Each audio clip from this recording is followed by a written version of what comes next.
Y'all, as we're walking around Missy and Wayne Galloway's garden here in Asheville, North Carolina, we're also walking with Jeff Harris of Third Stone Design.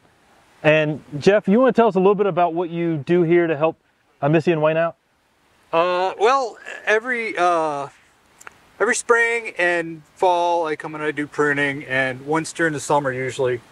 Obviously, they have over, they have nearly 12,000 trees. I can't touch them all. There are certain trees, usually the larger ones, that I take care of, that I do the pruning on.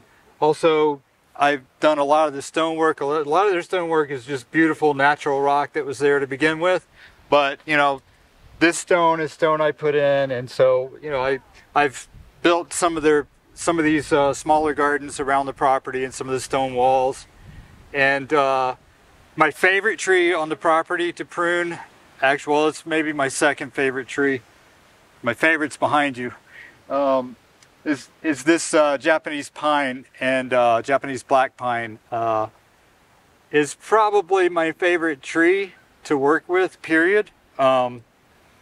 I love working with maples too, but pines are my hands down favorite. And this is one of my favorites that I've ever worked on in my life. It's just a nice tree that I love the size of it. I like big trees.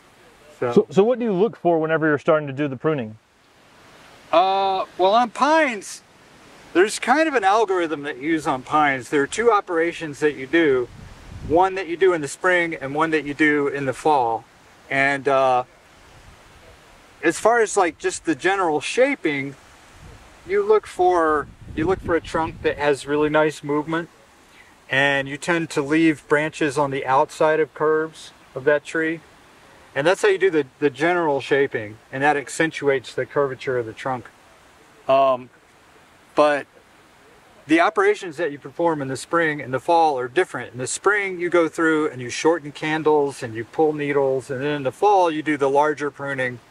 And again, you remove needles depending on how vigorous the tree is, and that helps with back budding up closer to the trunk to get that nice thick padded look that you see on Japanese garden trees. Wow, I'd love to sometime maybe next spring come out here and shoot, you working on some of Missy's trees, and then shoot again in the fall so some of our viewers could get more of this.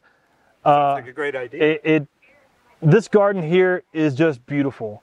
What Missy and Wayne have done here all across the garden with unique rare plants is exceptional. And then when you add this extra eye of looking and bringing this unique feel to the garden with some of your, rocks and design and your pruning, I think it just takes this garden over the top.